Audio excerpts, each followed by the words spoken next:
Hi, fifth graders. I'm back today to talk to you a little bit more about division. In the video that I made yesterday, all of the problems were similar in that in all of them, the divisor was a decimal. So we were taking a whole number and dividing it by a decimal. And when we did that yesterday, we saw that we could use a division fact we knew to help us solve a division fact with a decimal in it. So we're going to continue thinking about this same idea today, but instead of the divisor being a decimal, now the dividend is going to be a decimal. So what do I mean by that? I mean that now the number that we're beginning with, example, 3.5 divided by 7, this first number in the division problem is going to have a decimal in it, and we're going to think about how do division problems change when this number is a decimal. All right, so let's look at this problem. 3.5, 3 5/10 divided by 7. I'm going to think about the same strategy I used yesterday, which is thinking about a problem with whole numbers that I know how to solve in order to solve a problem with decimals. And the problem with whole numbers that I know how to solve that's related to this problem is 35 divided by 7. Do you guys know what 35 divided by 7 is? I hope you know because I did it yesterday. It's 5. So these problems are very related, and we can see that because they have the same digits in all of the in each of the problems and all of the numbers that we have here. And the only thing that changed here was the 35. 3.5, 3.5, is 1/10 of 35. The number got 10 times smaller. I can see how the decimal point moved. It was here. It moved over 1 when I went here. And that is a clue to me that I got the number got 10 times smaller. So I know that my quotient for 3.5 divided by 7 is going to be related to 5. And it's going to be related to 5 by a power of 10. So it's not going to be 5 because the answer is not going to be exactly the same because this is a different problem. But it's probably going to be maybe 50, 500, or it might get smaller by a power of 10. Maybe it's 0.5 or 0.05, 5/10, or 5/100. So I know that the quotient will have a 5 in it. And I know it's going to change by a power of 10. So now I need to figure out how is it going to change by one of these powers of 10. So I'm going to try to make sense of this problem. 3.5, 3.5 divided by 7. I know that I could think about the way I thought about the problems yesterday, which was thinking of an unknown factor problem. So I could rewrite this and say it means how many groups of 7 are in 3.5 or 3.5? How many groups of 7 are in 3.5? 3.5 is smaller than 7. So it's going to be fewer than one group of 7 in 3.5. So I'm just going to write a hint to myself that this answer is going to be less than 1. If I had one group of 7, it would be 7. And since I have a smaller number here, it's going to need to be less than 1. I'm also looking at this problem and thinking about what division means. And I know that when we divide, we separate something into equal groups. So I could also think about this as starting with 3.5 and dividing that into 7 equal groups. And how much would I have in each group? That's also a hint to me that my quotient, my answer is going to be less than 1. Because I'm imagining if I started with 3.5, like let me just represent this with, let's say I had 3.5 pizzas. 3.5 pizzas, and they were split between 7 people. How much would each person get? They're gonna get less than 1 pizza. Splitting 3.5 by 7 equally. Okay, so I have 2 clues that my quotient's going to be less than 1. And let me look back over here. Okay, so I can automatically cross out some of these. My answer's not gonna be 5. I already know that because 35 divided by 7 was 5. My answer is not going to be 50 because I said it needs to be less than 1 already. Not going to be 500. So I know that my quotient is changing here because it is getting smaller by a power of 10. So is it going to be 0.5? Is it going to be 5/10? Or is it going to be 5/100? I want you to pause the video and think about that for a second. Is the answer, the quotient, going to be 5/10 or 5/100, or is it going to be something different? Did you come up with your answer? If you came up with 5/10, you are correct. And I'm going to tell you why you're correct.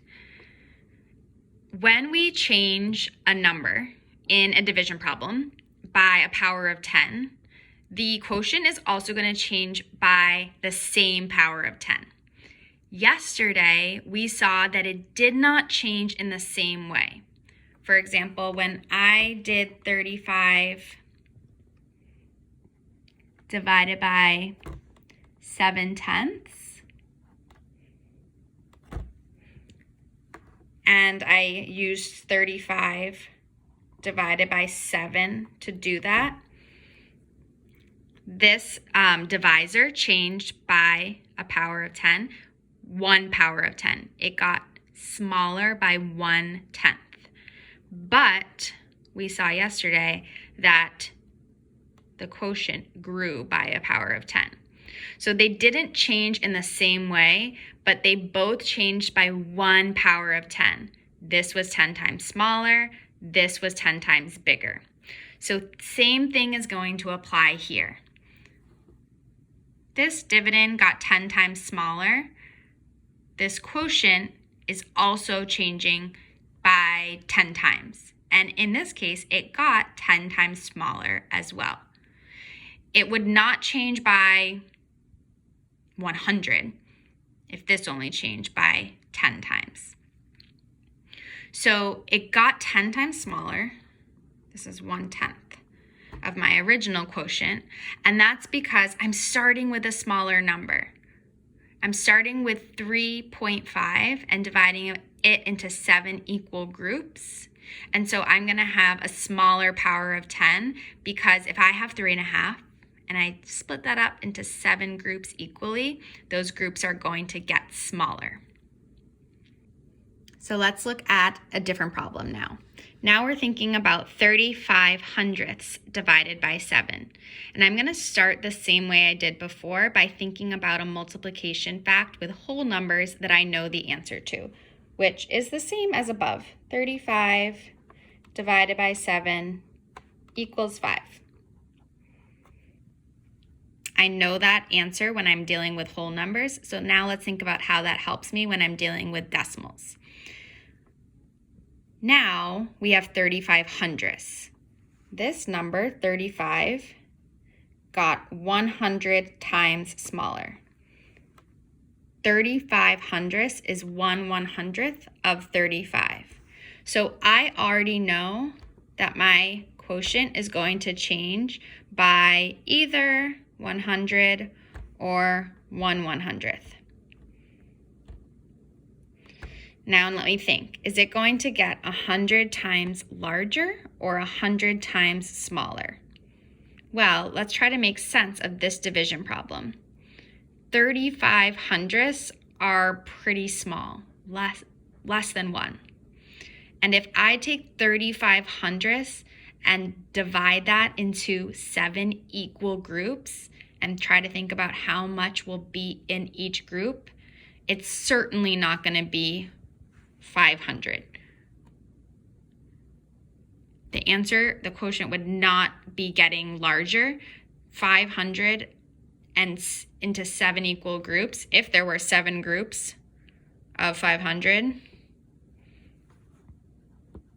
that would be 3,500.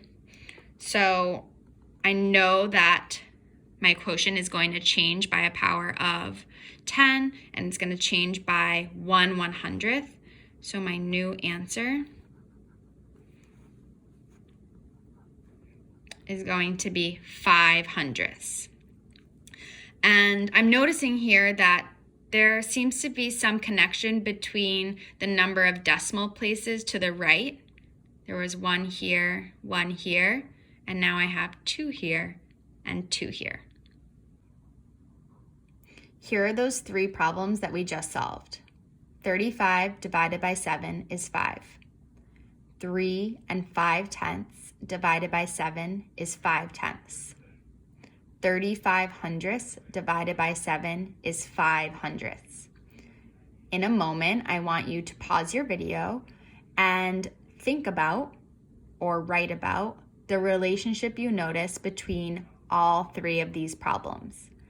When the dividend is a decimal, how does that change the quotient? Here's my noticing. I'm noticing that when the dividend changes by a power of 10, the quotient changes by the same power of 10. And this is different than what we figured out yesterday, because when the divisor changed by a power of 10, the quotient was also changing by the same power of 10, but it was changing in a different direction. Let me show you that. I just changed my conjecture a little bit to include this right here, that it changes by the same power of 10 in the same direction. It got 10 times smaller, quotient got 10 times smaller. 35/100 was 100 times smaller, quotient was 100 times smaller. And here's how that was different than what we talked about yesterday. When we looked at problems where the divisor was a decimal, the second number in this division problem, the quotient was changing by a power of 10 in the opposite direction. Here, 7/10, this got 10 times smaller, and my quotient got 10 times larger. 7/100ths was 100 times smaller, my quotient got 100 times larger. How are you guys doing? Still with me? Let's do another problem. Here is my new problem. 2 8/10 divided by 4.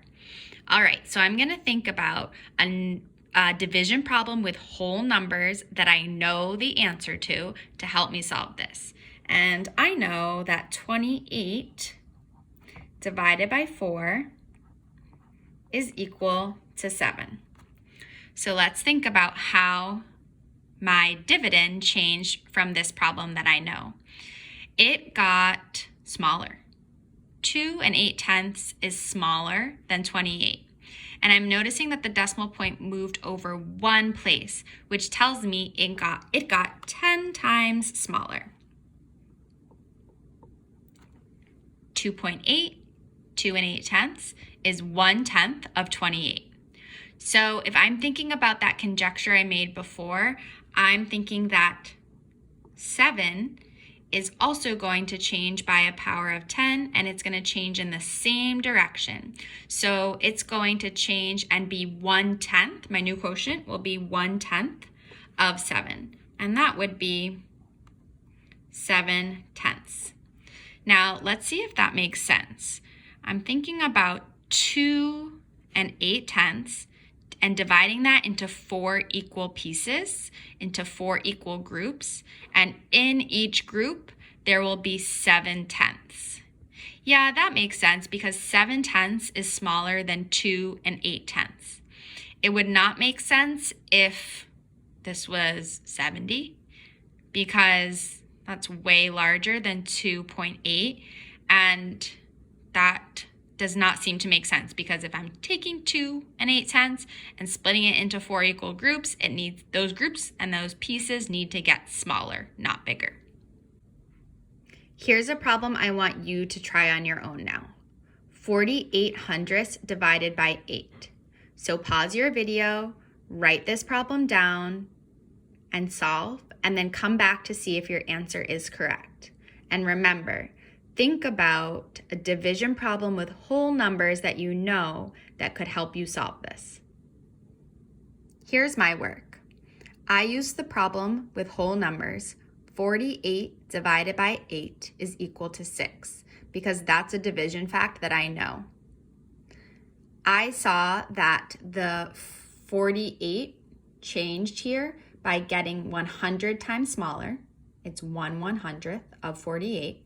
So that tells me that this quotient is also going to be 100 times smaller.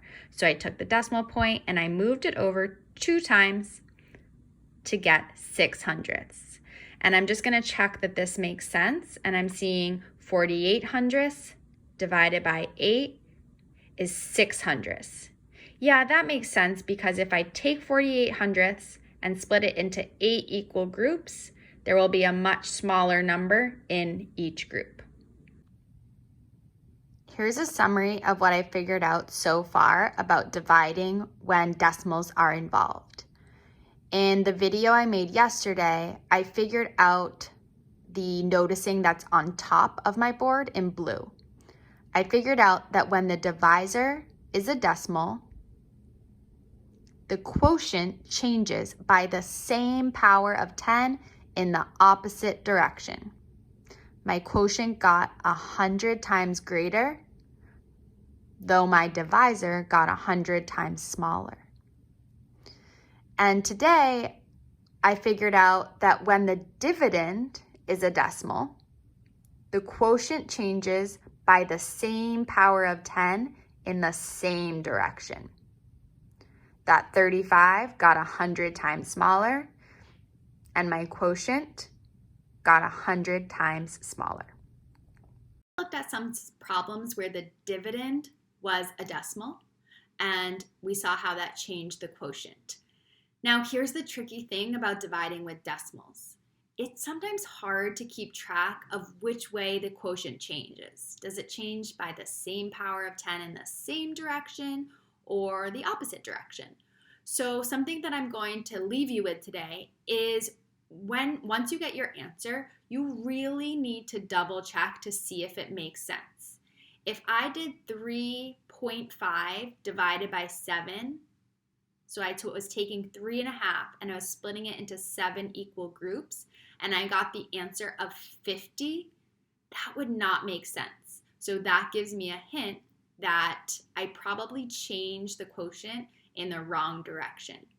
So as you're solving today, think about, after you get your answer, think, does this answer make sense based on the numbers that I'm working with?